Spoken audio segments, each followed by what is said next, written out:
Y ahora os vamos a presentar el kit de cuchillo y tenedor que tenemos también en nuestra tienda online, que lo hemos seleccionado entre más de 50 modelos similares, y la verdad es que en el departamento de I+D hemos seleccionado este cuchillo y este tenedor por unas razones muy concretas. Una, así como hemos dicho, el cuchillo profesional es muy interesante el que corte sin desgarros.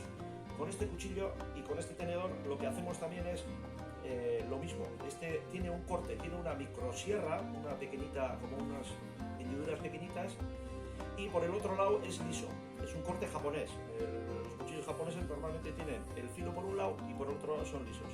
Es el caso de este cuchillo también. Tiene una microsierra que no necesita de mantenimiento, de afilado, y es un tipo de corte pues muy eficaz también, ¿no?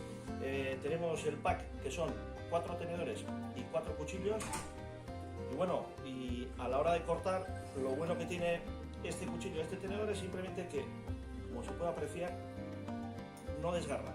Lo que hace es un corte limpio, cosa muy interesante. Y el tenedor es un tenedor de acero de alta calidad, y lo que hace es que no se te dobla, mantiene firme para que puedas hacer el corte firmemente. Y bueno, no tiene mayor explicación, pero la verdad es que a la hora de comer una buena carne o tener buenas herramientas, creo que también es muy importante, ¿no? Un material de alta calidad, ¿no? Nada.